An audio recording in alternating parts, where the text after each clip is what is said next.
Bueno, pues buenos días. Pasamos a la segunda sesión del primer tema y habíamos terminado en la vez anterior con la exposición de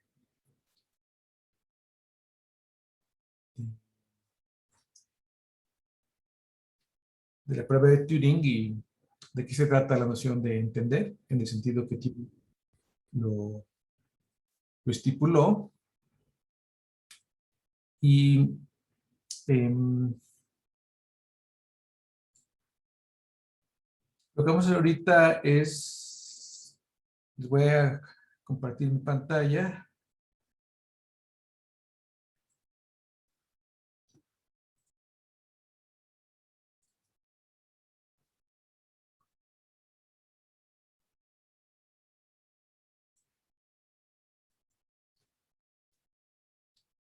Ok, y nos quedamos en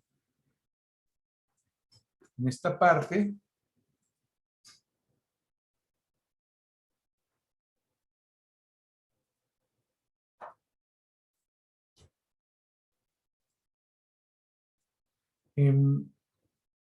Entonces, ya que revisamos lo que es entender, entonces Turing pasa a proponer el programa de investigación de una manera muy sucinta, pero si ustedes tuvieron la oportunidad de leer el artículo, pues verán que es de una manera muy efectiva y que pues, realmente es sorprendente que marca el programa de investigación, pero también anticipa en buena medida lo que sea. Y en resumidas cuentas, si ustedes quieren ponerlo en una forma muy sucinta, ¿qué es lo que Turing propone? Eso, pues, el programa de investigación es programar las reglas del juego. Es decir, programar a las computadoras para que tengan la conducta inteligente y entiendan. Entonces, el programa de investigación es que el problema es un problema de análisis y programación. ¿Sí?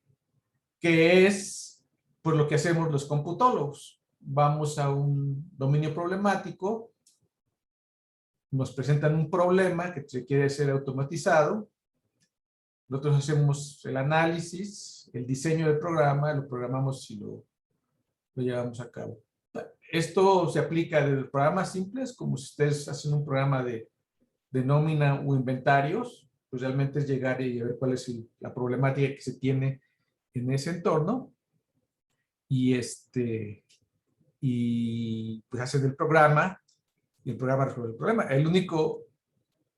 La única salvedad con la inteligencia artificial es que el objeto de este programa es el conocimiento humano, que es un problema pues, tremendamente grande, ¿no? Ahora, Turing es muy claro desde este artículo que es un problema, que no es un problema científico y de ingeniería. Él tiene plena confianza en que la tecnología va a evolucionar rápidamente para poder hacer estos programas, estas computadoras disponibles para intentar el programa. Y en ese sentido, pues podemos decir que realmente la predicción fue muy cierta, porque el desarrollo de la tecnología computacional pues desde la década de los 40, en 1950, cuando escribió el artículo de estos días, pues es realmente algo fantástico. O sea, ha sido un desarrollo tecnológico que ha transformado pues a la vida moderna desde muchos puntos de vista y uno de los pues elementos más importantes de esa transformación desde el punto de vista estratégico en todos los ámbitos del quehacer humano es la computación, realmente, la computación. Entonces, el programa. Ahora,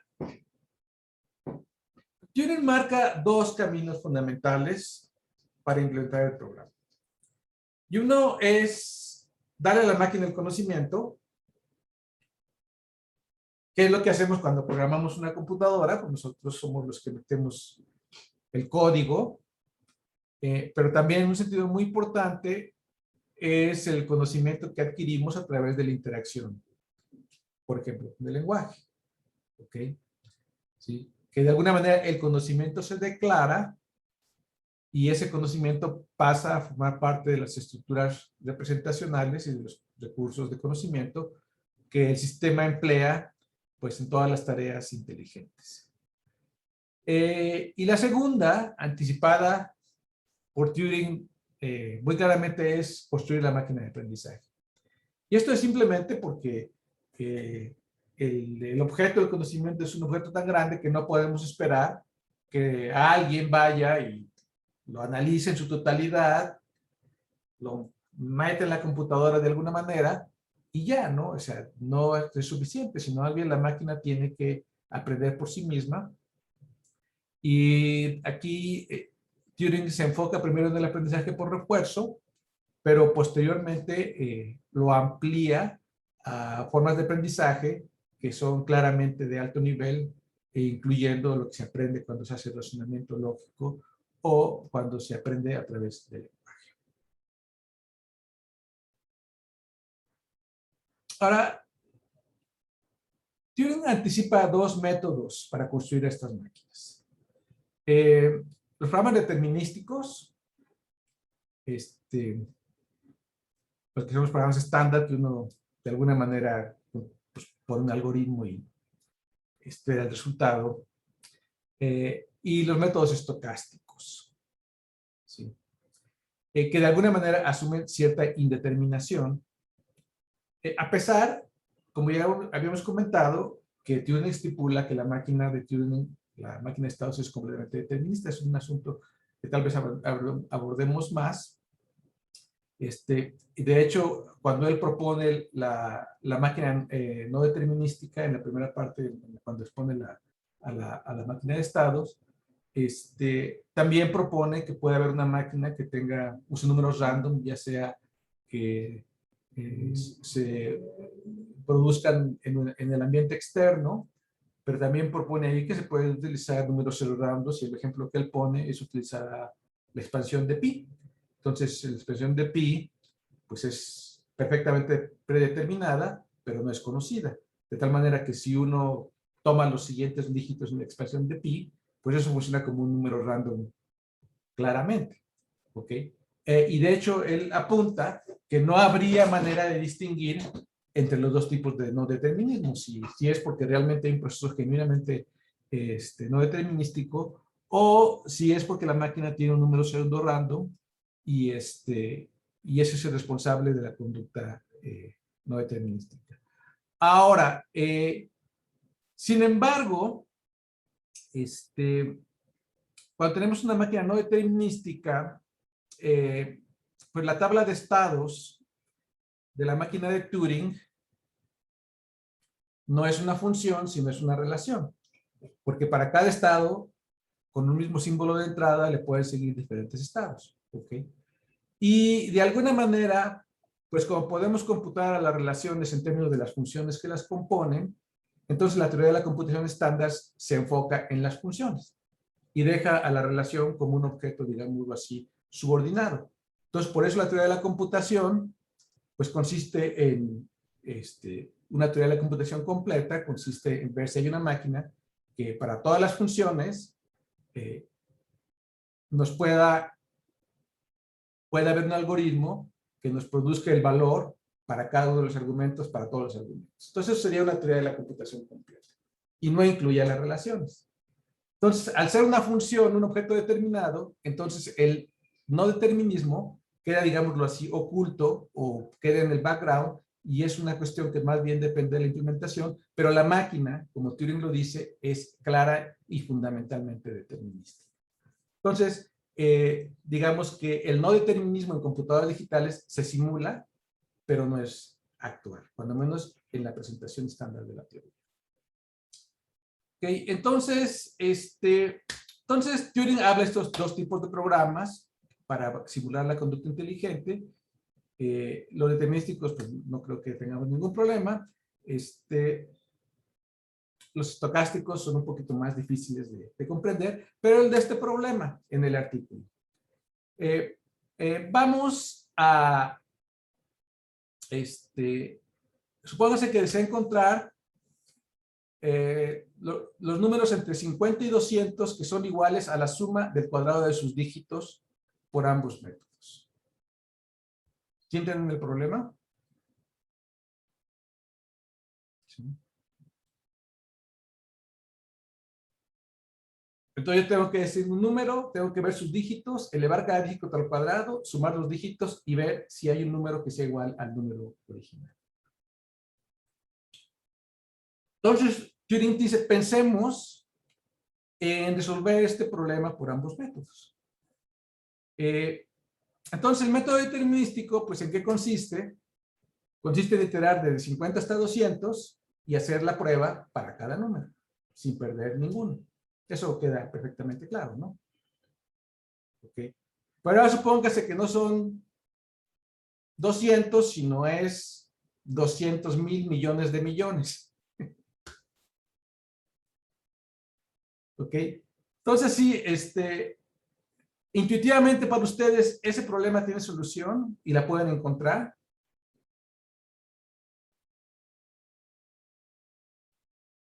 O sea, no es tan evidente, ¿no? Hay que hacer el cálculo, ¿no? Hay que encontrarlo en caso de que se encuentre, ¿no? Pero podría no tener solución, ¿de acuerdo? Podría ver que todos los números, ninguno satisface la prueba. Entonces, en el método determinístico, tendríamos que, digamos, explorar todo el dominio de la función, que son los argumentos, y el rango es si son verdaderos o falsos la condición, ¿no? Ahora, ¿cómo funciona el método estocástico o no determinístico? Pues piensen ustedes que, o sea, yo tengo toda la serie de números y va a haber claramente regiones en esa serie en donde muy intuitivamente yo puedo saber que ahí no hay una solución. ¿Okay? ¿Por qué? Porque el resultado de la prueba se va a alejar mucho del número que yo quiero. Pero hay otras partes, digamos, donde hay más densidad de números, donde podría haber una solución. ¿Okay? Entonces, en lugar de hacer la iteración, yo podría tener un número random, un número pseudo random. Piensen que lo escojo en base a la expansión de pi. Entonces, simplemente tomo los primeros 4, digamos, dígitos de la expansión de pi y lo uso como un número random. Y luego a la segunda vuelta utilizo los siguientes 4 que no había visto y así tengo números de hasta 9,999 random. Entonces, se dan cuenta que nunca me lo voy a acabar. O sea, que yo siempre, haciendo eso, siempre voy a tener un número que es completamente impredecible, que es el número random, ¿verdad? ¿Están de acuerdo? Y entonces, en lugar de iterar en todos los números, simplemente yo, con ese número random, brinco directamente a explorar cierta parte del dominio de la función, donde posiblemente pueda encontrar la solución. Entonces, si tengo suerte, a lo mejor a la primera ya lo encuentro. Y claro que pues la primera va a ser muy difícil. Entonces, pues digamos, la estrategia es tomo mi número random, porque idealmente yo no sé de antemano dónde, en qué región del dominio de la función va a estar la solución. Yo no lo sé. Si yo lo supiera, pues ya entraba ahí directamente. ¿Están de acuerdo conmigo, no? Entonces, entro y primero que nada hago la prueba y en base al valor que me da, pero me doy cuenta si estoy en una zona cercana a donde puede haber una solución o no, puede estar muy, muy lejano. Entonces puedo decidir, no, pues doy otro brinco, por aquí no hay nada, no se promete nada, o puedo decidir, no, voy a buscar un poquito por aquí, digamos que lo que me resultó es relativamente similar, entonces busco un poquito hacia atrás y hacia adelante, ¿sí? Y veo si alguno de esos números en esa vecindad satisface la prueba. Digamos, de una materia también heurísticamente, ahí se le quiere hacer heurísticamente porque no sé, ¿no? Entonces es posible que yo encuentre la solución al problema, pero es posible que revisando la vecindad, pues no la encuentre, y entonces decido hacer otro brinco. Entonces tomo otro número random y vuelvo a brincar a otra zona de la función y así me la paso. ¿Ok? Sí. Ahora, Turing al método de estocástico le llama el método de aprendizaje en el artículo directamente. Porque esa es una conducta que, pues de alguna manera, incide en que se acelere la forma de encontrar los problemas, de solucionar los problemas. Entonces, ¿queda a todos claro? Es este método, ¿sí? ¿Sí? Bueno, entonces vamos a una primera tarea. Esta la van a poder hacer con C o con el programa, el lenguaje que ahorita hablamos con Ricardo, para ver en qué lenguaje lo pueden hacer. Por los dos métodos. Okay. Ustedes van a implementar un pequeño programa muy sencillo. Pues el determinístico, pues ni se lo tengo que explicar, ¿no? Todos ustedes saben programar, ¿verdad? Todos han programado, supongo, ¿no? Entonces realmente es hacer un loop, revisar la construcción del número, hacer la prueba aritmética, y si se satisface, terminan y reportan el número, y si no, siguen y recorren todo el dominio. ¿Ok? Y la otra es que ustedes imaginen un algoritmo estocástico para resolver este problema. Y ustedes piensen usando un número random, que pueden tomar del generador de random directamente el lenguaje de programación, que puede ser saldo random o no, y que eso lo usen para implementar un algoritmo de búsqueda estocástica para ver si encuentra la solución al problema. ¿Okay? Entonces, para que no sea tan fácil de 50 a 200, vamos a ponerle que sea de 50 a 100,000 millones.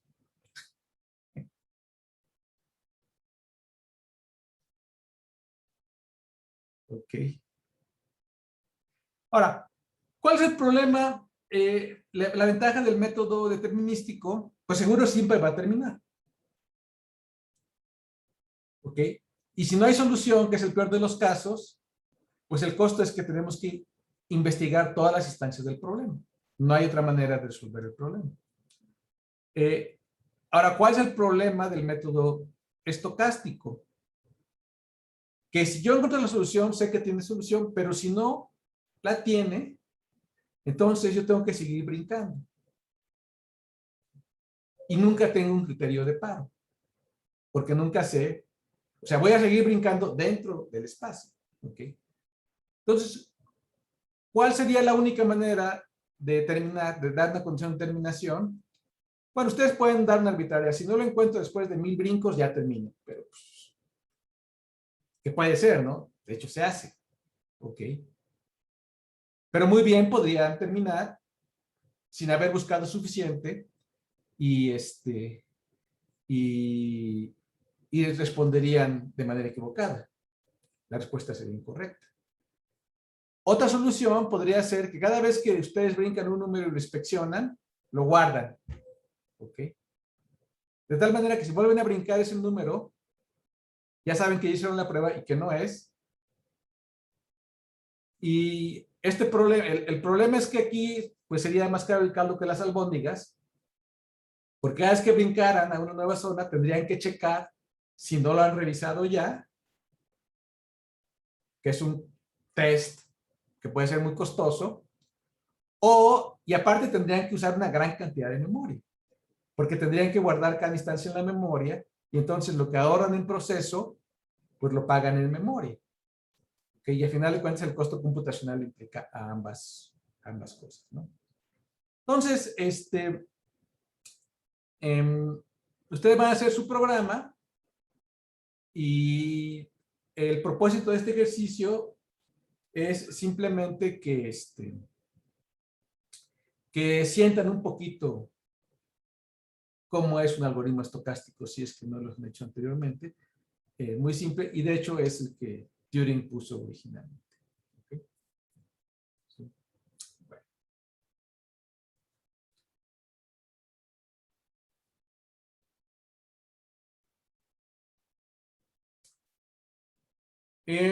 Ahora, entonces, Turing dice que claramente el problema de darle a la máquina el conocimiento no es suficiente, entonces hay que construir una máquina de aprendizaje.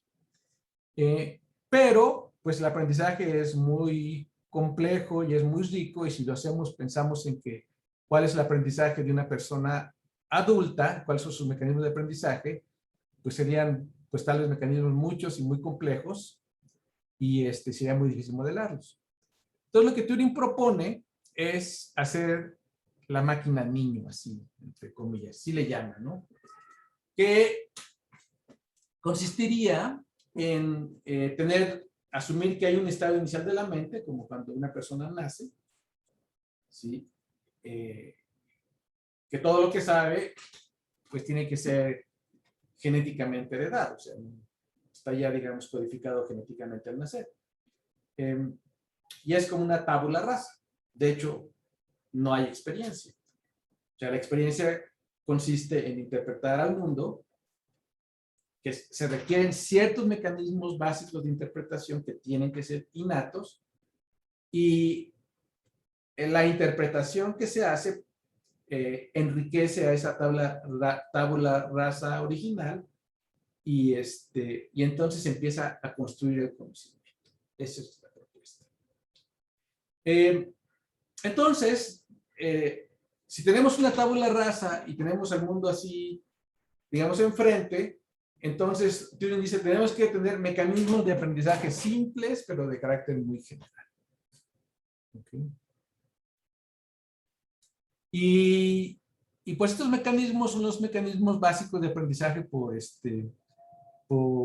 aprendizaje por refuerzo. ¿Okay?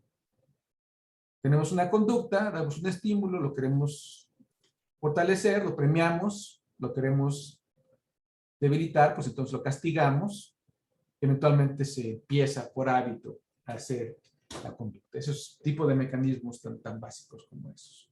¿Okay? Que tendría la máquina, que pues de hecho el aprendizaje por refuerzo de hoy en día pues es eso, ¿no? Ya está anticipado explícitamente, pero claro que desde los orígenes del conductismo con Pavlov y todo eso, pues ya estaban, ¿no? Son los mecanismos básicos que hemos tenido conocimiento ya por mucho tiempo, ¿no? Entonces la idea es dárselos a la máquina para que la máquina aprenda por sí misma. Pero además de esto, Turing es muy claro que la máquina va a requerir mucha educación, como la que le damos a los niños, en la casa y en la escuela. Nos educamos. O sea, ¿cuál es la diferencia? Pues que una cosa es que uno esté expuesto al mundo y simplemente aprendiendo aquello de lo que pasa en el entorno, de manera no dirigida, y otra cosa es la educación que le damos, que pues es dirigida. O sea, tenemos un padre, un tutor que está enseñando cosas que sabemos que son útiles, y entonces estamos continuamente proporcionando la información al niño, y el producto de ese proceso de educación pues es el conocimiento. Que toma mucho tiempo, no es una cosa que pasa inmediatamente. Y aparte, dice Turing, mucha experimentación. Porque cuando se aprende algo, pues se tiene que explorar si ese conocimiento es útil o no, y para eso pues hay que relacionarse con el mundo. Y entonces de esos experimentos con el mundo, dependiendo si tiene éxito o se fracasa, se sigue aprendiendo, ¿no? Entonces, son, digamos, los elementos sustanciales que tiene que tener una máquina de este estilo. Y aquí, en esta parte del artículo, es donde Turing introduce la analogía con la evolución. Entonces dice que la estructura de la máquina niño, lo que le damos originalmente es como el material hereditario, que es, digamos, lo que está dado genéticamente.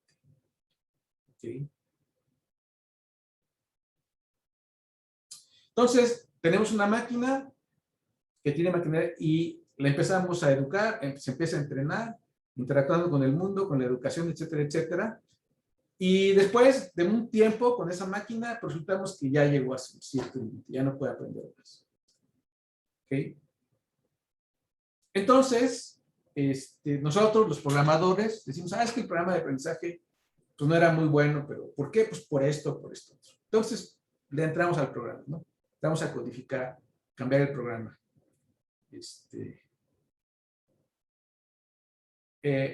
Entonces, eso, Turing, esa acción, la considera análoga a las mutaciones.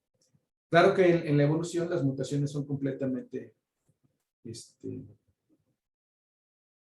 aleatorias, son genuinamente indeterminadas, porque de antemano no sabemos qué modificaciones van a llevar a que una máquina se adapte mejor al entorno o no, como en la evolución de Darwin. Y entonces estos cambios que hace el programador son las mutaciones y los juicios del experimentador, o sea, lo que nosotros pensamos son como la selección natural.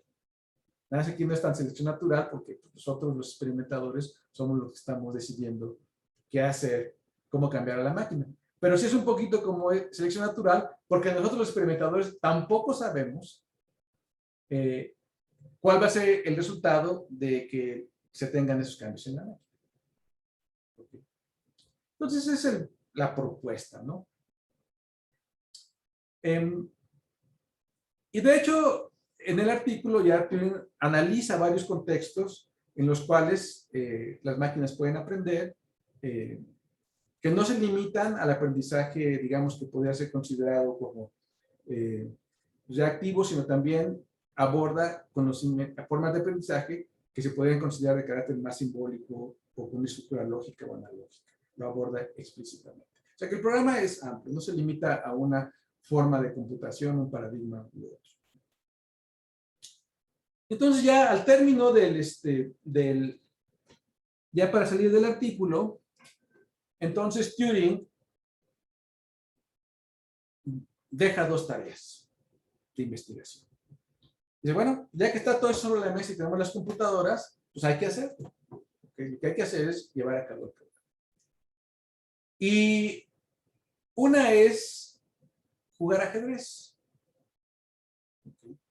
Okay. Como les decía, pues porque jugar ajedrez es como el paradigma de pensar. Cuando está jugando ajedrez, uno está de alguna manera pensando. Ahora, Turing ya había hecho un programa de ajedrez para estas épocas, se llamaba Champ, con un colega, y que estaba completamente codificado en pseudocódigo, pero no había una computadora capaz de correrlo. Entonces lo que hacía Turing, y existen juegos que están registrados, donde Turing jugaba contra un rival, y entonces cada vez que le tocaba jugar a él, por 20 minutos a media hora él hacía cálculos. Tan rápido como podía con lápiz y papel. Y entonces cuando se le acaba su tiempo, entonces hacía la movida que sus cálculos decían. Y hay juegos registrados de esta naturaleza. Que era muy básico, pero existen los juegos. Y de hecho, antes del paper de Turing, Turing escribió acerca de la posibilidad de que la prueba de Turing no fuera una máquina hablante, sino fuera una máquina que jugara ajedrez. Que si una máquina jugaba ajedrez y nos vencía, pues tendríamos que considerarlo inteligente, de la misma manera que consideramos inteligente a alguien que nos gana en el ajedrez. ¿Okay? Aunque eso tiene muchos problemas, lo desechó, y finalmente en el artículo presenta la prueba de Turing como una prueba lingüística. Y la segunda tarea que él propone es entender el lenguaje natural. Él dice crear una máquina que aprenda inglés, que sepa hablar inglés. Que de alguna manera pues es crear una máquina que sea capaz de interpretar el lenguaje y participar activamente en una conversación. Que, como ya he mencionado, pues es justamente la prueba. Es construir a la máquina que pase la prueba de Turing en el sentido que nos habla. Porque que independientemente de si los convence o no la prueba, el objetivo, digamos, del programa de investigación es construir esa máquina. La máquina que hable el lenguaje. ¿Okay? Y aquí está la predicción de que en 50 años habría máquinas que serían capaces de jugar el juego de imitación por 5 minutos con una probabilidad de 70% de que el entrevistador no se dé cuenta de que está hablando con una máquina.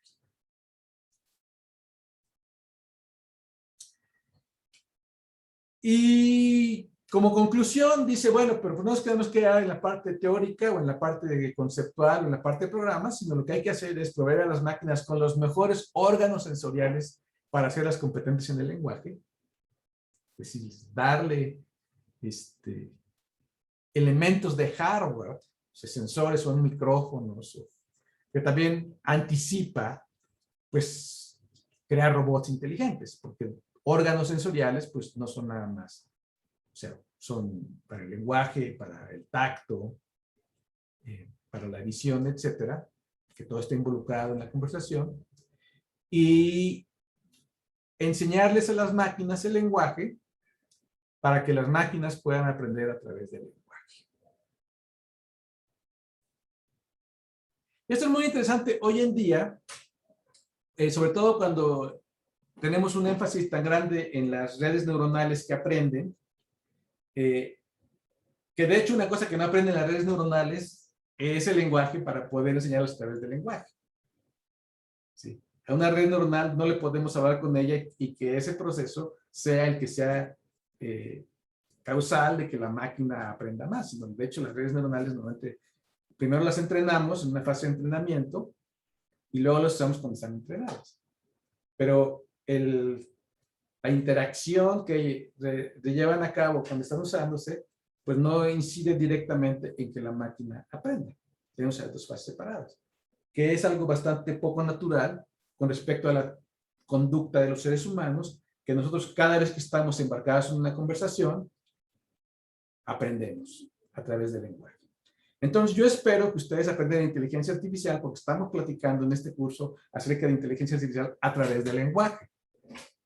¿Sí? O sea, yo no estoy programando las redes neuronales que están metidas en sus cerebros de alguna manera, en algún sentido, sino yo estoy platicando con ustedes. Y de esta conversación se asimila el conocimiento y se aprende. Entonces, por eso, asimilar el conocimiento, o sea, darle a la máquina el conocimiento no es ajena o no es completamente independiente de aprender. Porque justamente cuando estamos en un ejercicio de adquisición de conocimiento con una máquina, pues no es que nada más le demos a la máquina las declaraciones, sino que la máquina está aprendiendo con lo que estamos dando. Pero aprender, por supuesto, quiere decir que el conocimiento que está adquiriendo es activo en la conducta de la máquina, incide de manera activa en cómo se comporta la máquina. Y no es, digamos, pasivo, como por ejemplo, si yo tengo mi cuenta bancaria y yo actualizo a la base de datos, pues le mando más datos a la base de datos, pero no puedo decir que la base de datos aprende. ¿Por qué? Porque esa información, claro que es información nueva, pero esa información es pasiva, no incide en el comportamiento de la máquina para nada, sino siempre es un archivo que está allá atrás que yo voy a accesar, pero la máquina ya está programada, la máquina no se va a modificar por el hecho de que yo saque todo mi dinero o le meta mucho dinero a la cuenta. O sea, la máquina no se va a modificar, la máquina ya está. Entonces, en esa forma de alimentar, darle datos a la máquina de manera pasiva, pues no podemos decir que es una forma de aprendizaje, porque el programa en sí no se modifica. Pero estamos platicando y estamos entendiendo, pues este conocimiento incide en nuestro comportamiento, porque estamos aprendiendo, que es el objetivo del juego. Ahora, ¿qué ha pasado con el ajedrez a esta fecha? Bueno, pues ustedes saben que desde que Kasparov perdió contra Deep Blue en 1996, pues ya realmente los seres humanos no le podemos ganar a las máquinas.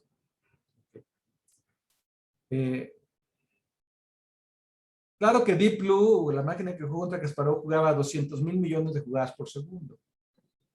Analizaba para ganarle a Kasparov. Y Kasparov pensaba 10 jugadas en 3 minutos. O sea que ahora, Pero esto ha seguido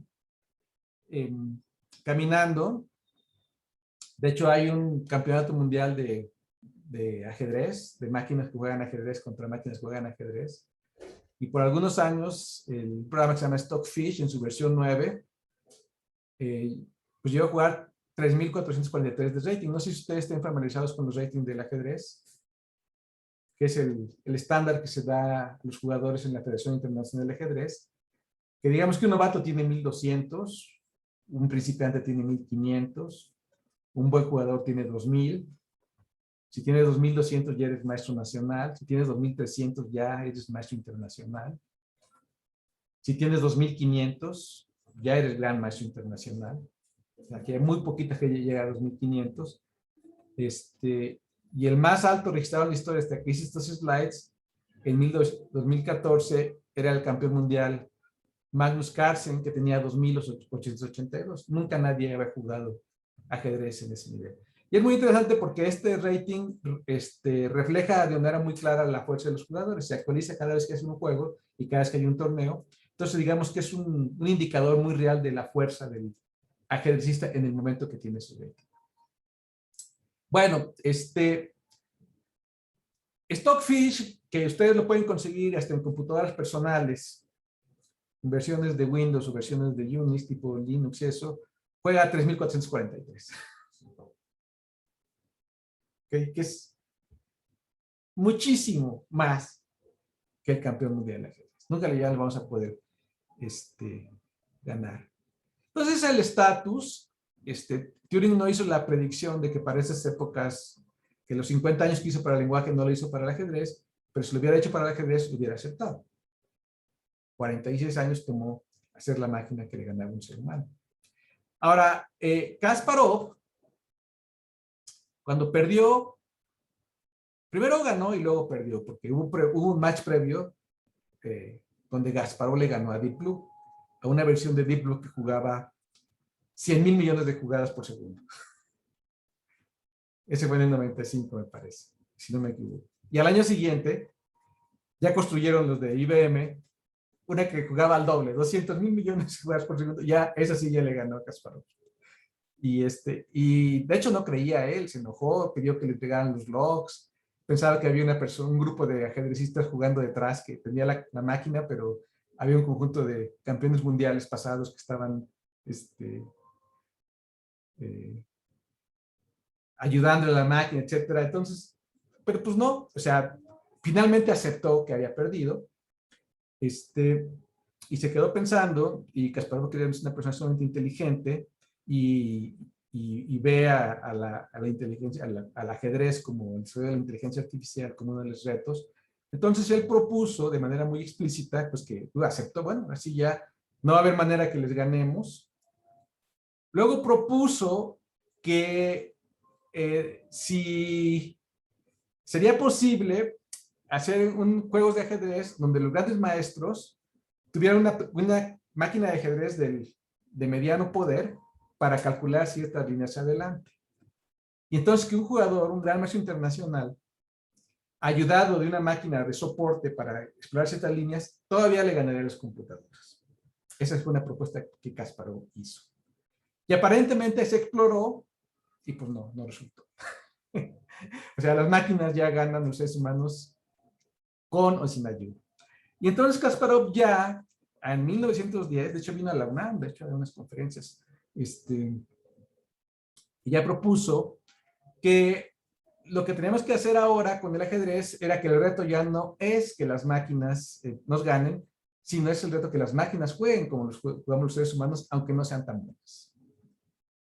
Y eso es mucho más interesante, pues porque pues si los seres humanos, si Kasparov mismo se dice que exploraba 10 líneas en 3 minutos, pues la estrategia para jugar tiene que ser completamente diferente a la estrategia de pues, tener una búsqueda así inmensamente grande y ganar. ¿Okay? Y ese es un reto abierto a la inteligencia artificial, realmente. Y lo vamos a ver más adelante en el curso. Porque aquí hay una cosa muy interesante que tiene que ver entre la percepción, la memoria y el razonamiento que inciden en que una persona juegue ajedrez, porque cuando un gran campeón, un gran maestro ve el tablero, nada más de ver el tablero con lo que tiene en su memoria, ya sabe mucho de lo que tiene que hacer, y entonces buscar se convierte en algo muchísimo más local. Ahora, el problema es qué hace la percepción y qué hace la memoria para que se pueda tener ese conocimiento, y cómo se aprende, pues se dan cuenta que ese es un problema de investigación que de hecho está abierto. O sea, que realmente nadie sabe cómo se puede hacer. Y por el lado del lenguaje natural, pues sabemos que hay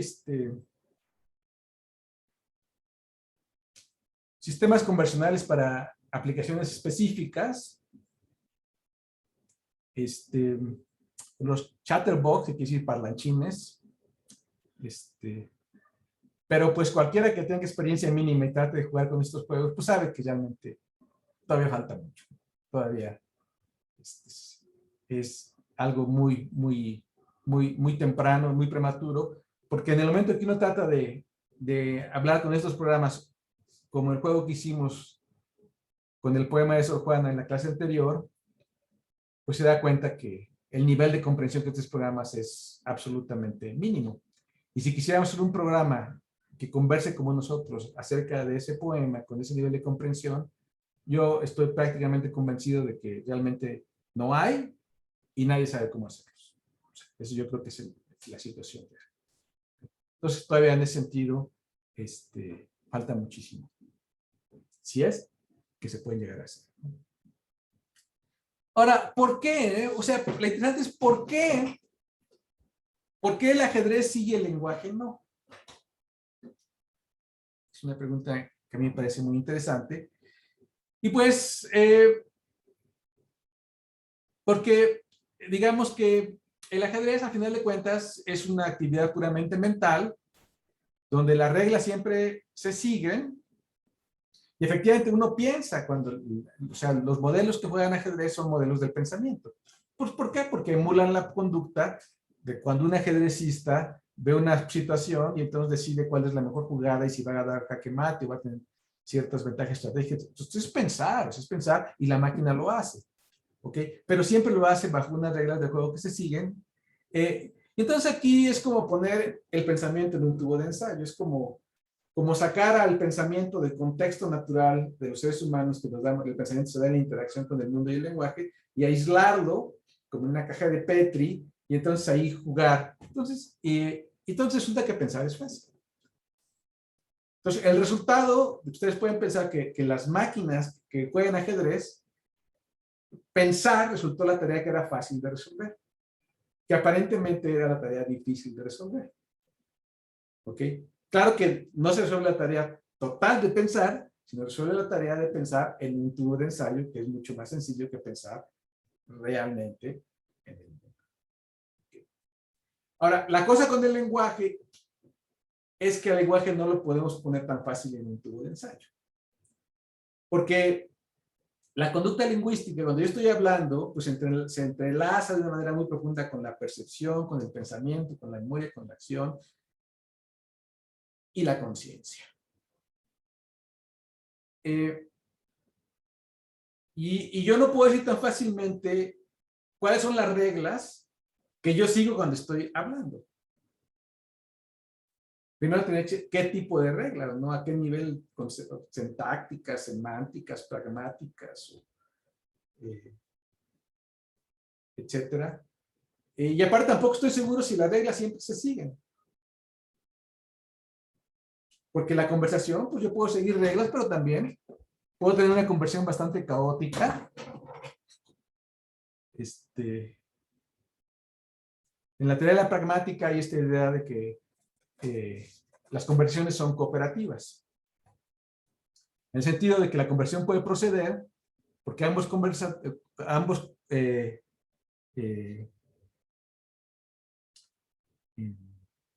participantes quieren cooperar para llegar a un... Entonces, con esa hipótesis de que ambos quieren cooperar, se puede construir teorías de cómo se establece la liga comunicacional, cómo se establece el círculo conversacional, pero también están las conversaciones en las cuales los interlocutores no quieren cooperar. Por ejemplo, tienes una pareja que se está peleando a muerte. Tú dices, ¿quieren cooperar? Pues no. Y sin embargo, siguen discutiendo, donde la cooperación ya no es tan clara. Y ahí sí, pues, quién sabe. ¿Cómo? ¿Por qué la gente se engancha en una conversación a pesar de que no quiere cooperar? Y pasa en el lenguaje. Entonces, el lenguaje es una máquina, o sea, si es una máquina, es tremendamente compleja, ¿no? Y por supuesto, el progreso que hemos hecho en lenguaje natural, en inteligencia artificial, en los diferentes ámbitos del procesamiento del lenguaje natural, pero en particular en los sistemas conversacionales, que vamos a ver un poquito más adelante. De hecho, nos vamos a concentrar en el texto, en el curso, en sistemas. Cuando hablemos de esto, vamos a hablar de sistemas conversacionales, no de aplicaciones a la que da el lenguaje, que es otra cuestión. O no directamente. Y por todo esto, entonces resulta que hablar y entender es lo que es realmente difícil, que es un problema mucho más fuerte para la inteligencia artificial.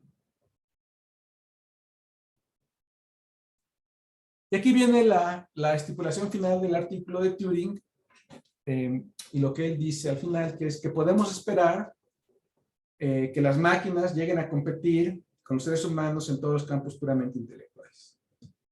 Okay. Esta es la traducción libre al español, pero por supuesto la palabra en el artículo es competence. O sea, lo que Turing dice es que las máquinas tengan la competencia o la capacidad de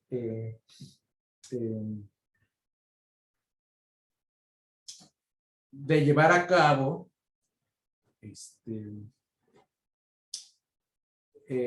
las tareas puramente intelectuales que llevamos a cabo los seres humanos. Entonces esto también hay que ponerlo porque como está el contexto de jugar ajedrez y Turing dice compite, entonces se piensa que Turing lo que quiere es que las máquinas compitan en las seres humanos y le ganen, y eso pues le encanta a la gente de los libros de las películas de ciencia ficción, donde estamos luchando contra las máquinas.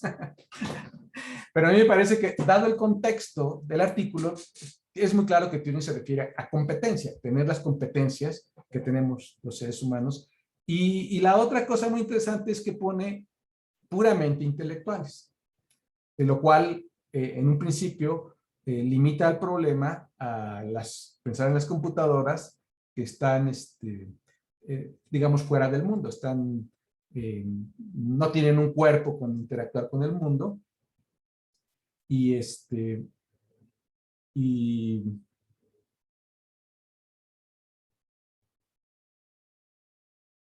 entonces es una limitación, aunque como veíamos anteriormente, la recomendación de Turing es darle a la máquina los mecanismos de hardware.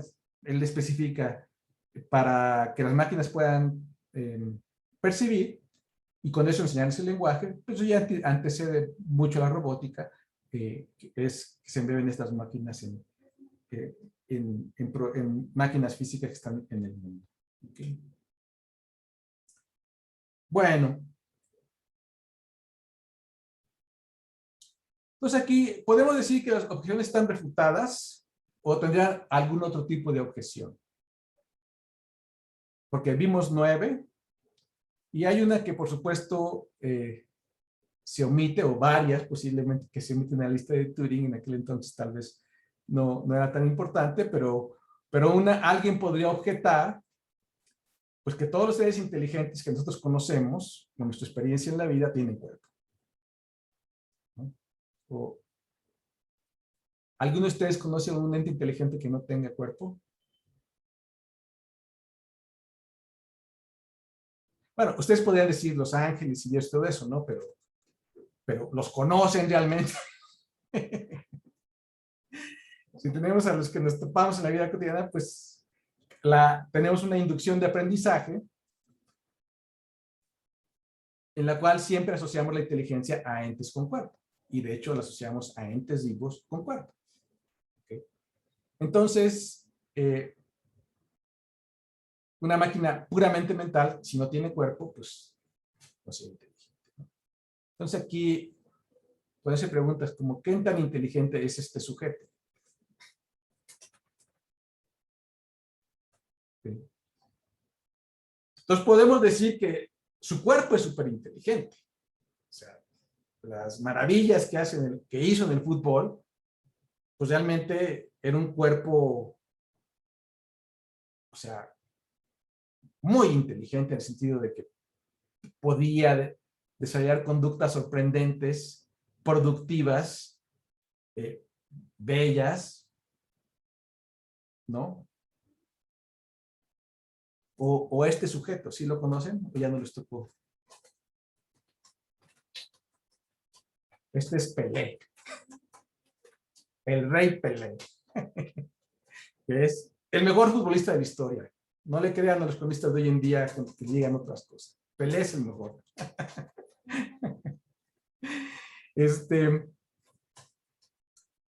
Son inteligentes y es una inteligencia corporal. Como puede ser la inteligencia de una bailarina, por ejemplo, ¿no? O sea, que una bailarina de ballet que por 10 años desarrolla su cuerpo para bailar, hay una gran inteligencia y no es intelectual, es una inteligencia corporal. De alguna manera es algo que está completamente integrado al cuerpo. Entonces, la pregunta es, o sea, ¿qué quiere decir que el cuerpo sea inteligente? Bueno, aquí están otros. Estos son de Robocop. Ok. Sí, son jugadores de fútbol. Está jugando fútbol en el campeonato mundial de cierto tipo de robots que juegan fútbol. Este ya es medio viejitos, como de 2006, 2007. O este sujeto. ¿Qué les parece la inteligencia de este sujeto?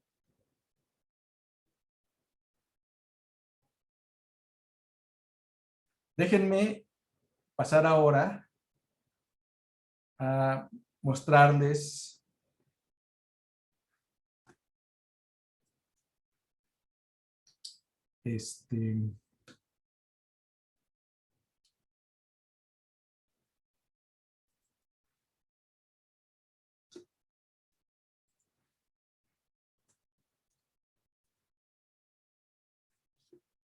un video.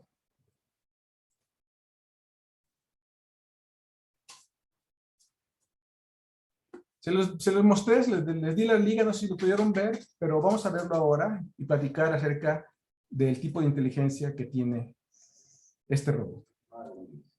¿Escuchan? ¿Sí escuchan? Sí, sí se escucha. Excellent. Mouse is much healthier than the goat. What do you like best meals for this quiz? I like the good best. Great. I will recall your choice. Do you have any more preferences? No, thanks, Soler. That is okay. Thank you, Luis. Pues como ven aquí, Golem tiene una conversación con el fin de actualizar simplemente su base de datos o su base de conocimiento, en donde guarda información acerca de las preferencias del sujeto humano. ¿Ok? Que de hecho ya no es información factual, sino es información, digamos, acerca de lo que potencialmente se puede requerir en un momento dado, ¿no?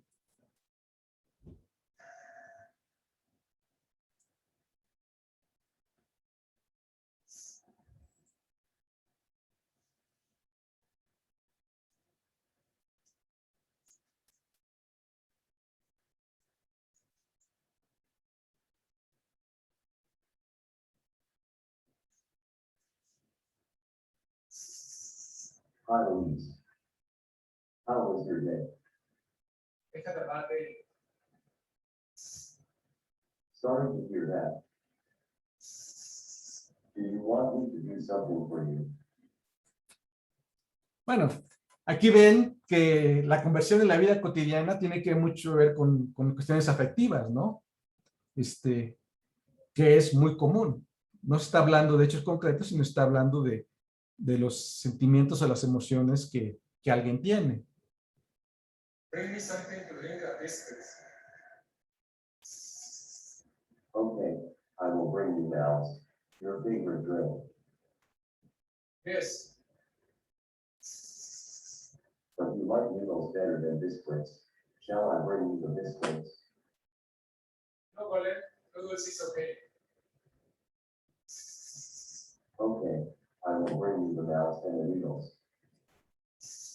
¿Ok? Entonces lo que vemos en esta conversación es que hay una negociación acerca de las intenciones y los deseos del sujeto, y para llevar a cabo esa negociación, el robot tiene que consultar en su propia base de conocimientos qué sabe el robot acerca de las preferencias del sujeto y cómo ese conocimiento puede incidir en asistirlo de una manera, digamos, efectiva. I will get the mouse.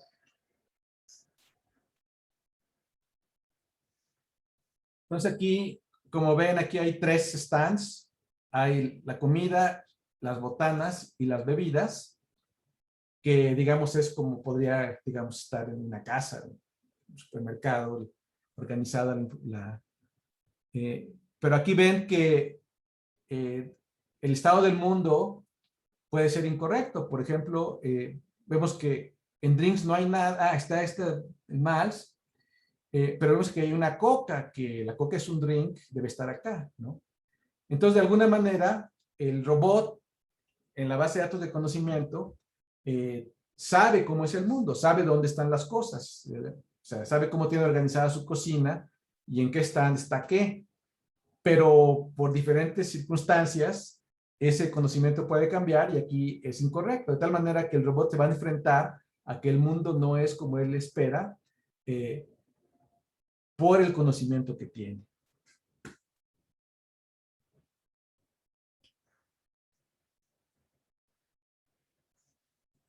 Y por supuesto, la conducta la tiene que desplegar, la lingüística y mental la tiene que desplegar embebida dentro de la acción motora con la que interactúa físicamente con el mundo.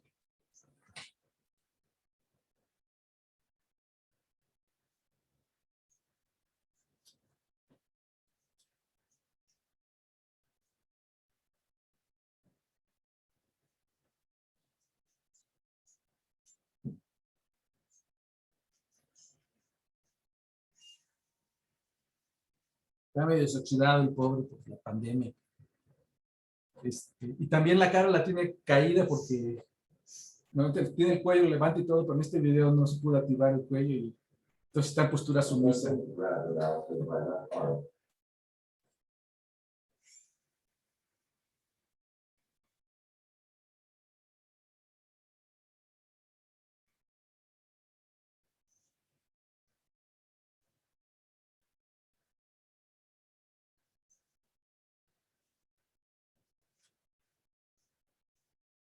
Entonces aquí ustedes ven cómo ya se integra toda la conducta, o sea, expresa sus intenciones lingüísticamente, tiene que ver en tiempo real dónde está el objeto, tiene que posicionarse el robot físicamente donde sea posible para él realizar la acción motora, tiene que calcular su movimiento para tener éxito,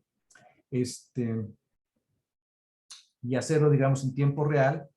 Entonces aquí el punto es que todas estas conductas están coordinadas para lograr la acción inteligente, la mente y el cuerpo, ¿no? Sí, además, I took the mouse. I will get the needles.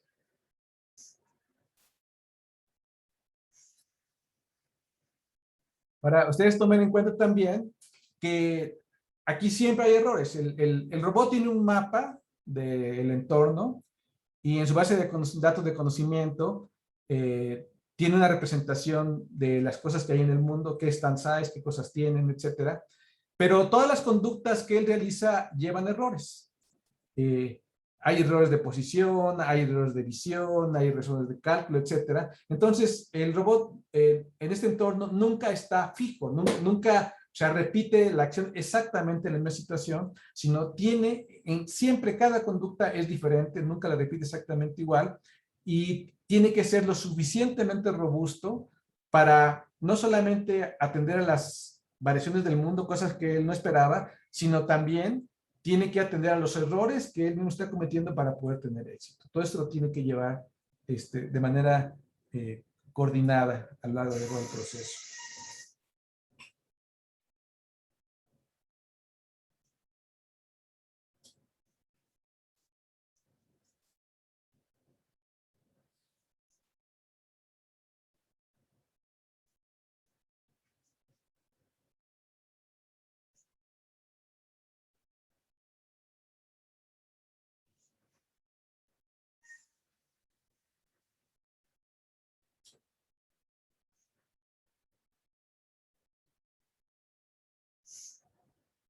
The needles is not in the shelf of food.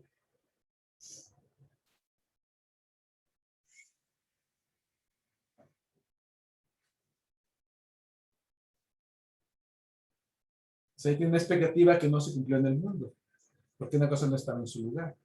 Entonces, algo tiene que hacer. O sea, ya digamos que el desarrollo de un plan esquemático no es suficiente, porque las cosas, las expectativas que tenía, no se conforman con la situación real, y entonces cuando tiene que razonar.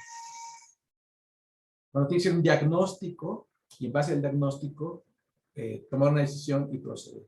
Y todo eso pasa en su mundo mental. Attempting to grab the needles was like my heart.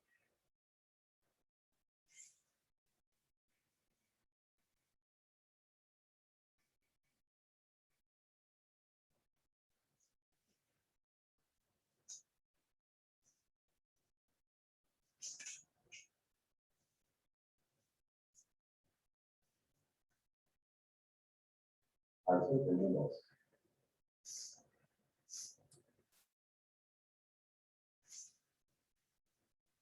Para esas alturas, con todo lo que se ha movido, que el sistema de navegación lleva un error acarreado grandísimo.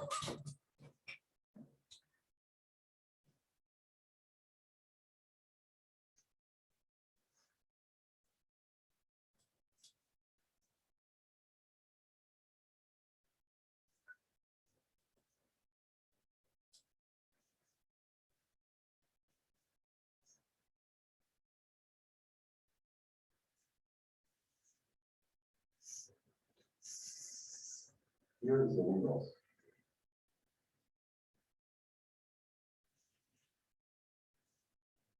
Entonces, todo esto es para satisfacer pues, lo que se le solicitó, ¿no? Después del periodo de negociación. De esta manera el robot atiende pues, apoya al ser humano brindándole un servicio de la vida I found the cotidiana. needles in the shelf of snacks, but it should be in the shelf of food. You want me to change the preferred location of needles to the shelf of snacks. Entonces es otra cosa, ¿no? O sea, él sabe que algo no estaba conforme a lo esperaba, no está ordenado, entonces eso lo tiene que guardar en su memoria. Y entonces, y aparte, lo tiene que ser relevante cuando sea útil para el ser humano, el usuario humano, saber eso, y entonces eso da ese, digamos, ese recuerdo, da lugar a que se lleve a cabo un diálogo en el cual el robot hace una oferta de ordenar las cosas, ¿no? Yes, Golem, please. Okay, final thing is my thinking with your new preference. I also noticed that the cook is not in its right place. I think that the explanation for this is that the cook was displaced here by your child. Do you want me to take it to its right shelf? Yes, Golem, please. Ahora, en esta conducta, cuando hay algo que no es esperado, pues hay una razón, ¿no? O sea, uno tiene que buscar una explicación de qué fue lo que pasó, que es una explicación que va de los efectos a las causas.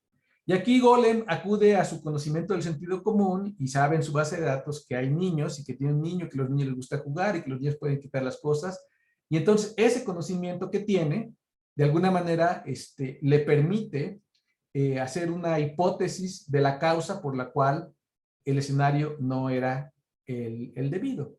Y de hecho, las decisiones que se toman se basan en los diagnósticos que se hacen y los planes que se llevan a cabo se basan en las decisiones que se tienen. Todo esto es parte del ciclo inferencial que el robot tiene, digamos, embebido. Okay, I will take it to the shelf of drinks. Entonces, esto ya le dio lugar a otra instrucción en donde el robot tiene que cumplir, porque de hecho el robot tiene dos valores, digamos, en su vida robótica, en este robot Golem aquí. Uno es atender a su máster, el ser usuario humano, y el otro es tener las cosas en orden, que son, digamos, objetivos muy, muy valiosos para un robot, son como sus valores en la vida. Entonces, todas estas inferencias están dadas en el contexto de que el robot es cooperativo y tiene por función atender a estos dos preferencias o Attempting to grab the coat with my right arm. normas de más alto nivel, ¿no?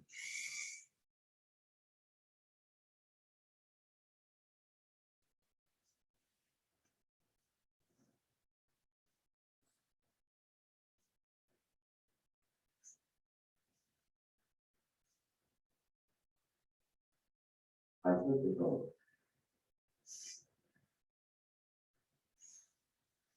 Ya esto verbaliza sus acciones simplemente para hacernos ver qué pasa en su vida mental. No dice todo lo que piensa, pero sí en el diálogo está diseñado el diálogo para que cuando haya cosas salientes que tiene que decir, lo diga y los seres humanos estemos, digamos, sepamos qué es lo que está pensando o intentando hacer.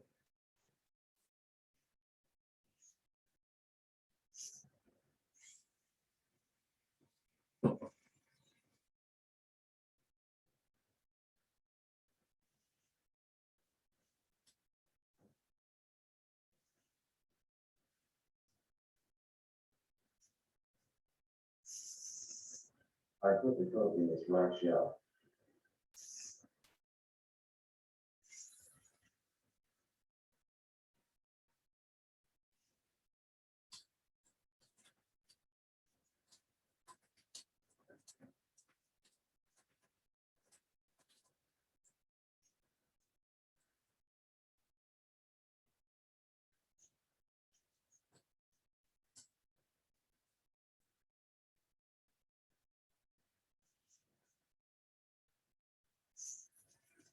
All objects are placed in their right shelves. The task is finished. Goodbye.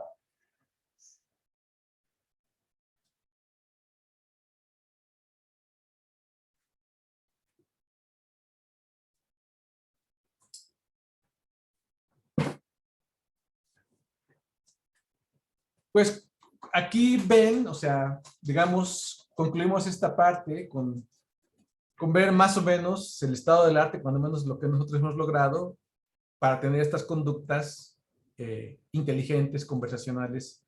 En el robot, ustedes, la pregunta es, ¿ustedes creen que Golem pasa la prueba de Turing?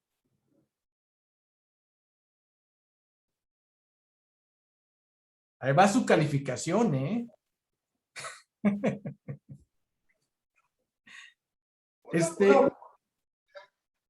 Podemos decir dos cosas, ¿no? Uno, que realmente es maravilloso lograr una máquina que haga esto.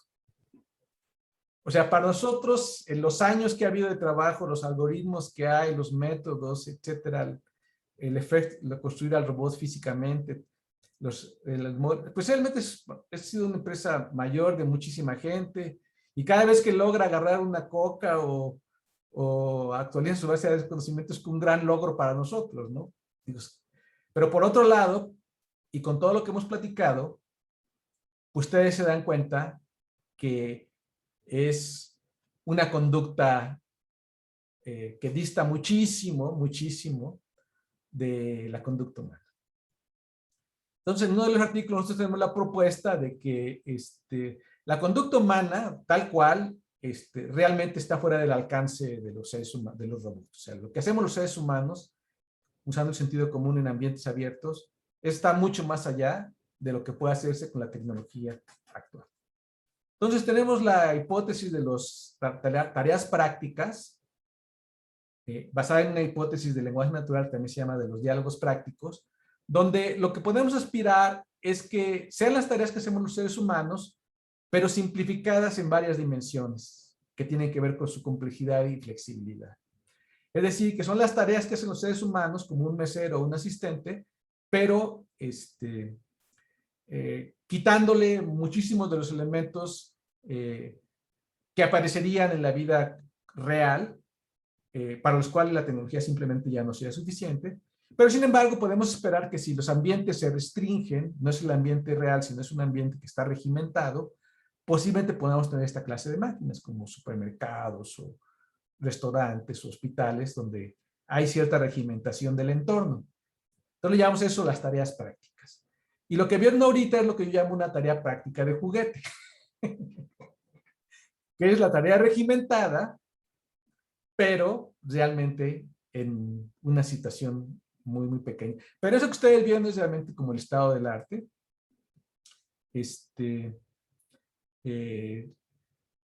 Nosotros ganamos, no con esta, pero una prueba similar, el tercer lugar en el Abierto de Alemania en el 2018, lo hemos hecho, y en el Robocop Mundial, pues los robots, los que han ganado primero, segundo, tercer lugar, no hacen mucho más. O sea, y de hecho, lingüísticamente y con conocimiento, pues más o menos, Golem es de los que en competencia ha desplegado pues un mayor desempeño. De hecho, en la final del Abierto Alemán de 2008, nosotros ganamos la final técnica.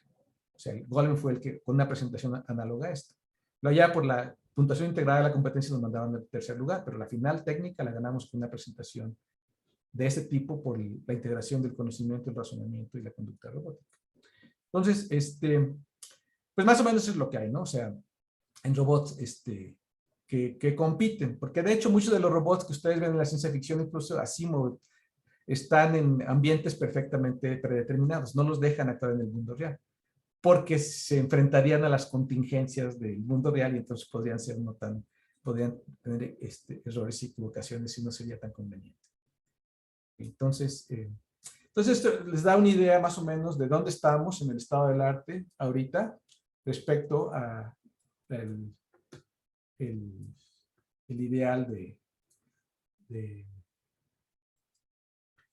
la robótica y la inteligencia artificial. Y aquí regreso brevemente a la presentación. Y ¿sí lo ven? ¿Sí? Entonces aquí, en la competencia Robocop, que es la que nosotros hemos participado, también el grupo de Savage en Ingeniería han participado en esa competencia, pues es la competencia más grande del mundo en robots. Y en la categoría de robot de servicio es donde ven estos robots que están en ambientes abiertos, que no se conocen de antemano. Hay un conjunto de reglas del escenario, pero el robot tiene que enfrentarse a las contingencias de escenarios variables, como vimos ahorita. Y en la competencia primera aquí, la más importante es Soccer, y el libro de Robocop dice que Soccer es acerca de la inteligencia y Robocop es acerca de la inteligencia artificial. Y el objetivo del Robocop, de la competencia mundial Robocop, es construir para el año 2050 un equipo de humanoides completamente autónomos que le gane un partido de fútbol al equipo campeón del mundo en un torneo final de la FIFA. ¿Ok? Ahora, se supone que esto está en el estatuto, en el charter fundacional de Robocop, como el objetivo de todo esto. El fútbol, construir robots que jueguen fútbol es el objetivo. Y claro que se refiere a robots que tengan características físicas análogas a los seres humanos, porque pues muy bien podríamos poner un cañón con pelotas y que salga a 300 kilómetros por hora, y pues claro que cada vez que le chutara pues metería gol, no habría manera, ¿no? pero no permitimos eso, ¿no? Vamos a ver. Entonces, Robocop es el juego de imitación, pero con cuerpo. O sea, donde realmente tenemos a los robots que tienen que jugar como si fueran los seres humanos. Y aquí uno podría extrapolar la meta puesta para 2050, que ya tenemos en la vuelta de la esquina, son nada más 29 años, pues no es nada. Es más o menos seguramente la edad que nos diferencia a ustedes y a mí, como 30 años posiblemente, y les permito decirles que se van así, ni cuenta se da. Así es que hay que aprovecharlos bien. O sea que el 2050 está aquí a la vuelta. Y la meta, si hiciéramos una extrapolación de las palabras finales del artículo de Turing, es que si podemos esperar que las máquinas lleguen a competir con los seres humanos en todos los campos intelectuales y motores.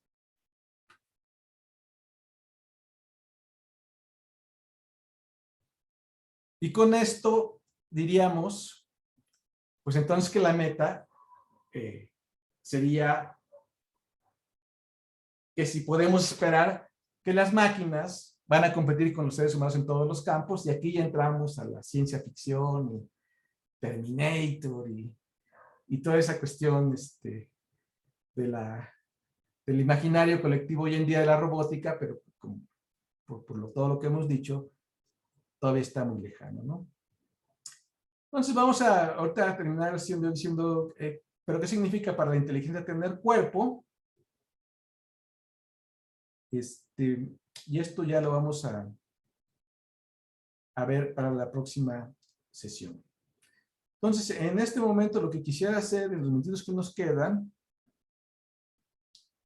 es ponerles una segunda tarea.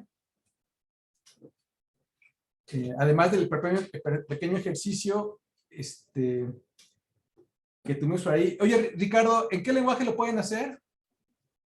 En el que quieran, puede ser Python, C, Java, el que programen, nada más que pongan en un README, en lo que me van a entregar, que cómo yo lo puedo ejecutar. Okay. Y que sea del 0 al 100,000, ¿no? Normalmente lo hacemos así. 0 a 100,000, ok. Sí, Tienen que haber esa instrucción para ese programa de 0 a 100,000. Y aquí la cuestión es qué tan ingeniosamente hacen su programa estocástico para buscar, a ver qué se les ocurre. Ok. Es un problema abierto. ¿También va a ser individual o va a ser en No, ahorita vamos a parejas? hablar de eso. También eso quería, en los metidos que nos faltan, terminar de ver lo de los equipos. El otro problema que quiero que hagan es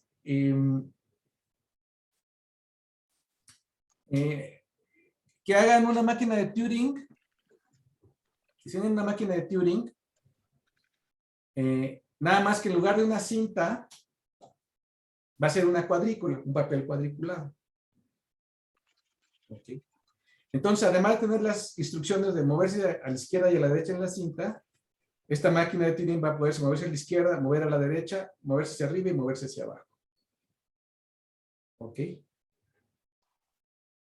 Y la tabla de la máquina, la tabla de estados de la máquina, tiene que codificar el algoritmo de la suma de dos números decimales con el algoritmo que enseñamos en la escuela primaria en México, normalmente. Entonces ahí ustedes van a decidir su configuración estándar, que normalmente es que los dos dígitos, uno está en un renglón, el otro está, los dos números, uno está en un renglón, el otro está en el siguiente. Cada dígito está en un cuadrado, es un símbolo dentro de cada celda de la cuadrícula es una celda de la cinta que se inspecciona por el escáner. Se puede leer, escribir o borrar. ¿Ok? Porque borrar, poner en blanco es poner un símbolo. ¿Ok? Tiene que empezar una configuración estándar, que es, el escáner es el lápiz o la goma, donde ustedes, el símbolo que ustedes manipulan en la cuadrícula. ¿Ok? Que tienen que pensar como una operación local exclusivamente a esa celda. ¿Ok? Y en cada estado de la máquina hay una configuración de los números y el escáner está en una celda específica, de manera local. Entonces, la confusión de estándar, ustedes pueden pensar que la máquina empieza escaneando el símbolo más a derecha del dígito, del número que está en el renglón superior. ¿Ok? Y la configuración de salida es que en el tercer renglón aparece la suma, ¿sí? Pero el escáner lo ponen en el símbolo, en el mismo símbolo inicial cuando empezó la computación. O sea, en el símbolo superior derecho. ¿Ok? Entonces, la tabla de estados lo que tiene que hacer con los números decimales del 0 al 9, esto inspeccionar celda por celda y ir escribiendo en la celda correspondiente la suma de los sumandos parciales de cada columna para que hasta abajo aparezca la suma. ¿Okay? ¿Queda claro el problema? Oiga, profe, Sí. tenemos que describir esta máquina de Turing así como en notación de conjunto. No, pueden ser con un diagrama o puede ser con una tabla de estados. Ok. ¿Ok? Entonces, lo que interesa aquí es que ustedes, lo que necesitamos aquí en este ejercicio es disipar todo misterio de la máquina de Turing. Entonces, lo que queremos es que ustedes la diseñen, y ustedes diseñan la tabla de estados, y la tabla de estados lo pueden pensar que es lo que tiene el niño cuando está haciendo una suma. O sea, el niño tiene el papel, tiene el lápiz, se escriben los números en las celdas, y entonces el niño sigue un procedimiento completamente mecánico guiado por el algoritmo que tiene en la cabeza. ¿Okay? Que es, inspecciono el dígito arriba a la derecha, bajo una celda, inspecciono el símbolo que está ahí, sigo una trayectoria, bajo otra celda y dependiendo de los dos que vi, escribo un dígito donde puedo tener acarreo o no, y entonces me voy a la siguiente columna y ejecuto el mismo proceso de manera recurrente o recursiva. Porque entro en un loop de correr las columnas, escribir el dígito, pasarse a la siguiente columna, tomando en cuenta si tengo acarreos o no tengo acarreos, hasta que recorrí todas las columnas de los dos números. ¿Ok? Entonces, básicamente, la tabla de sumar está ahí metida dentro de la tabla de estados. Además, con el protocolo de visitar la cuadrícula. ¿Ok? ¿Sí? ¿Cuál es el propósito de este ejercicio? Pues que ustedes, pues que diseñen el algoritmo y vean, o sea, pensándolo de manera como fuera cognitiva, pensando que esa tabla de estados es la que el niño tiene cuando aprende a sumar. Y lo que hacemos nosotros en una computadora digital es una máquina que ejecuta esa tabla de estados, sin ningún tipo de misterio ni nada por el estilo. ¿Okay? Muy bien. Entonces, respecto a los equipos, no sé si ya son definitivos ustedes en el curso y si ya tienen pensado quiénes son sus equipos. ¿Sí? Entonces, hay equipos de 3 personas. Y creo que son ya 4 equipos.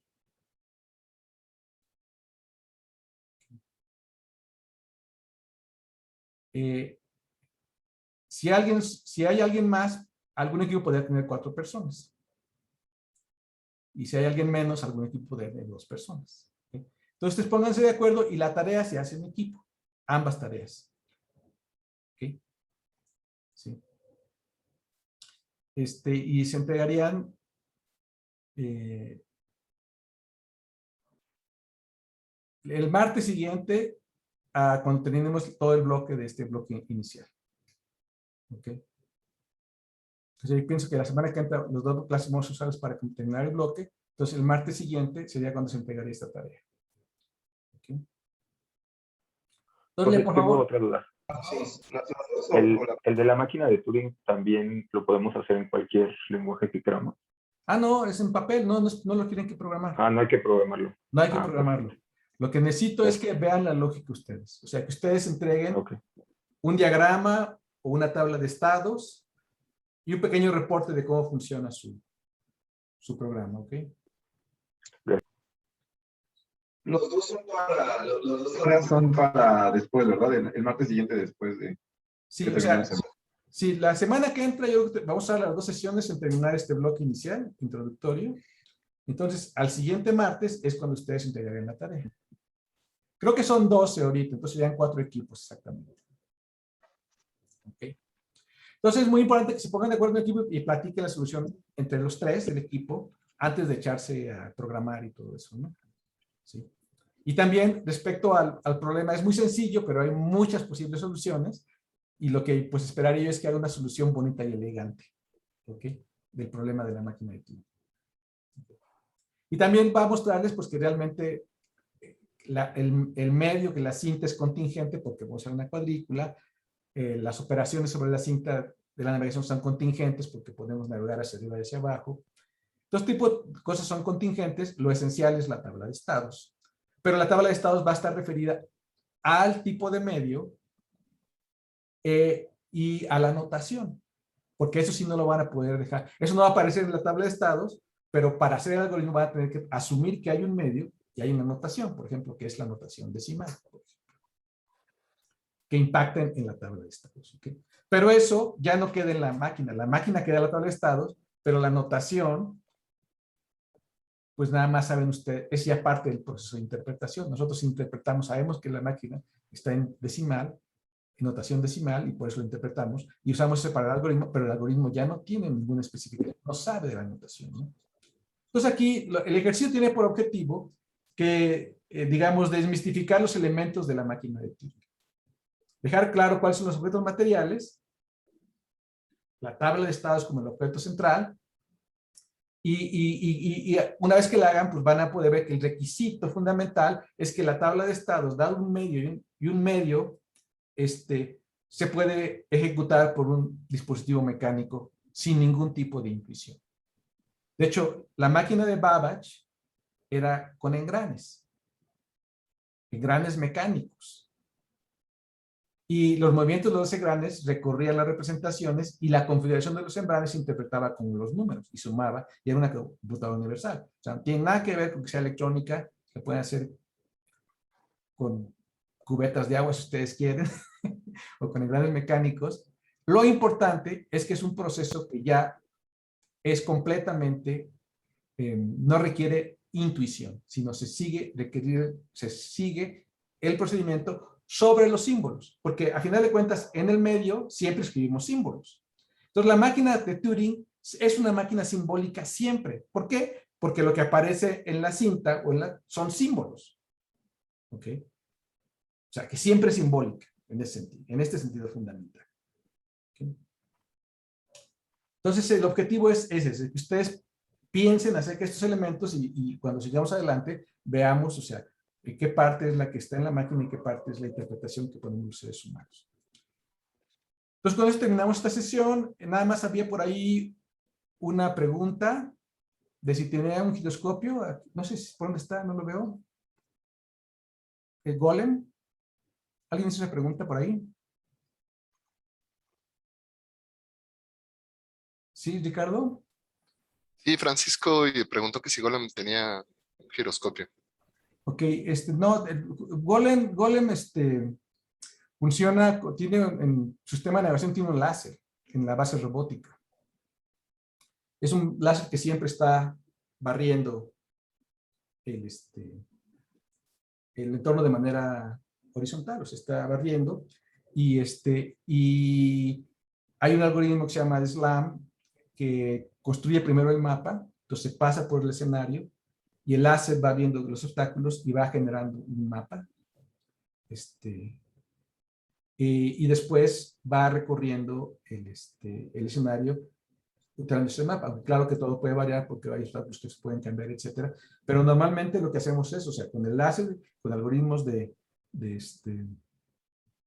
SLAM, se crea el mapa. Después, ese mapa se relaciona con un mapa simbólico para darle nombres, localidades y coordenadas a los objetos. Y ya cuando está Golem operando, interpreta las instrucciones y entonces hace un mapeo de los nombres simbólicos a los objetos del mapa y navega dinámicamente. Pero toda la navegación es con el láser. También hemos usado dos láseres en ocasiones para otro tipo de experimentos, lo ha tenido, y a veces también podemos usar la visión con el Kinect, etcétera, pero no usamos giroscopios. ¿Sí? Profe, ¿qué pasa cuando hay objetos que no conoce en estos stands? Bueno, pues Golem tiene la filosofía de que si no lo ve, no existe. De hecho, para que pueda ver, con el mecanismo de Golem actual, creamos un modelo de cada objeto conocido. Con un algoritmo que se llama Moped. Y para crear ese modelo, lo que hacemos es que a los objetos le tomamos fotografías, como unas 100 fotografías en todos los ángulos, alrededor de los objetos. Entonces, cada fotografía se procesa con un algoritmo que se llama ZIPS, que básicamente encuentra puntos salientes de las imágenes. Puntos salientes son como esquinas, o bordes, cosas de mucho contraste, y forman puntos, ¿no? Para cada imagen. Y entonces, como les tomamos las imágenes de manera global, entonces el algoritmo de MOPE lo que sea es que crea un envolvente de puntos salientes. Entonces lo que queda es los puntos SIAPs alrededor, como es como una nube de puntos que están en 3 dimensiones alrededor del objeto. Y esos puntos definen el objeto. Entonces creamos un modelo para cada objeto de los que vamos a conocer en el escenario, que es una tarea fuera de línea, es muy complicada.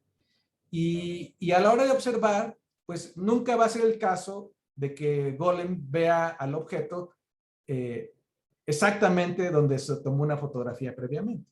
Ustedes imaginan, ¿no? Eso es imposible, ¿no? Entonces, bueno, sería una coincidencia grandísima. Pero como tiene la vista de todos los puntos por todas las dimensiones, entonces cuando está viendo, toma una fotografía y entonces saca los puntos de esa que vio. Y entonces el algoritmo lo que hace es que trata de ver ese parche en 3D, lo trata de montar, aproximar sobre su nube. Y recorre a toda la nube viendo cuál es la mejor aproximación e interpolar. ¿Ok? Y entonces, ya que hace eso, si lo encuentra, entonces decide, me estás viendo por aquí y aproximo e interpolo, y entonces sabe los puntos que ya están en 3D de dónde está el objeto. Y con esa información, entonces Golem, lo que saca el algoritmo es la posición en 3D del centro del objeto con respecto al punto donde está viendo. Y eso lo hace para todos los objetos que conoce. Entonces, si hay un objeto que no conoce, no lo ve. ¿Okay? Pero aquí les pregunto a ustedes, ¿ustedes reconocen objetos que no ven? O sea, ¿ustedes reconocen objetos que no conocen? Pues sabemos que existen, pero no sabemos nombrarlos ni nada. Pero quién sabe, ¿no? O sea, es una pregunta bastante complicada, de hecho, ¿no? O sea, porque de alguna manera tenemos conocimiento de sentido común que nos permite asignar o decir que son objetos a objetos que nunca antes hemos visto. ¿Okay? Pero todo ese proceso, cómo se hace el inicio, ese proceso, todo es muy complejo. Vamos a platicar de esto si gustan más adelante, pero quédense con la pregunta de cómo es que nosotros podemos conocer objetos directamente. Si los conocemos de antemano, de manera innata, o los conocemos porque identificamos algunos y por analogía. Entonces piensen a ver, y ese es un gran problema de cómo hacemos este levantamiento inicial del proceso. ¿Okay? Bueno, entonces terminamos aquí. Termino de grabar ahorita y nos vemos el próximo martes. Pues muchas gracias.